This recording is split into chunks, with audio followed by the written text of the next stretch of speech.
A zombie company is a company whose operations have become unprofitable for some sort of reason, and as a result, it requires constant bailouts from its shareholders.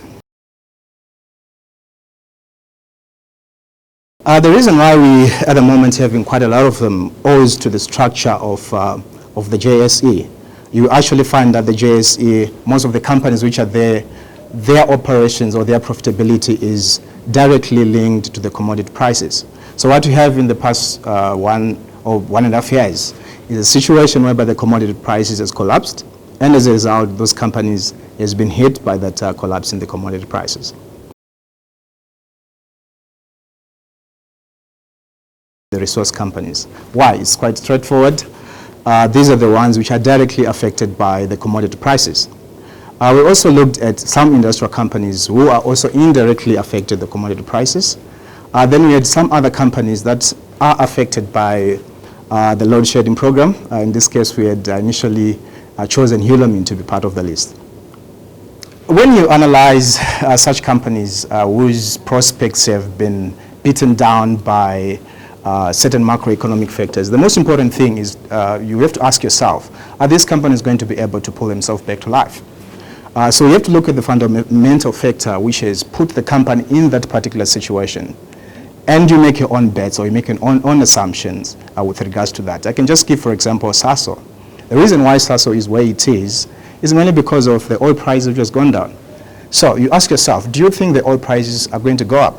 If you don't, then definitely it's not a type of company that you want to invest in. You also have to look at the balance sheet.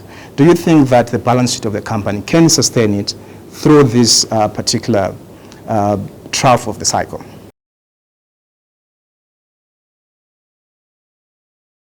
Of the four companies, I think we basically would go for Sasol. The reason why I would go for Sasol is it has some sort of diversification.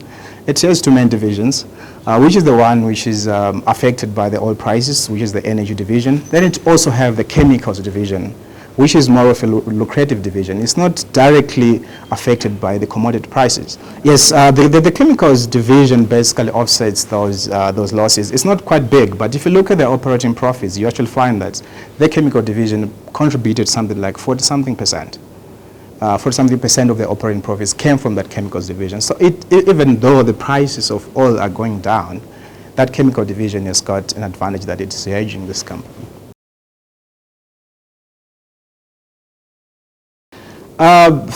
Before Ellies ventured into lumpy projects that I've mentioned, the Eskom Powers F project and probably the digitalization project, it has been a company whose prospects are directly linked to the consumer spending. They sell their products to the general consumers. So the only factor that can see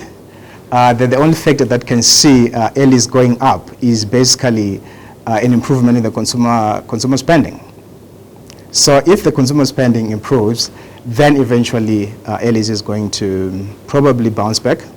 But at the moment, we know that a lot is going on at Ellies. They do have the infrastructure. They are trying to split the company into two companies. The one which has got the consumer division and the other which is the infrastructure division.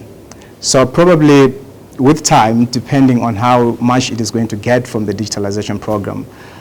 But at the moment, I don't really think that it is going to be able to get itself out of this hole.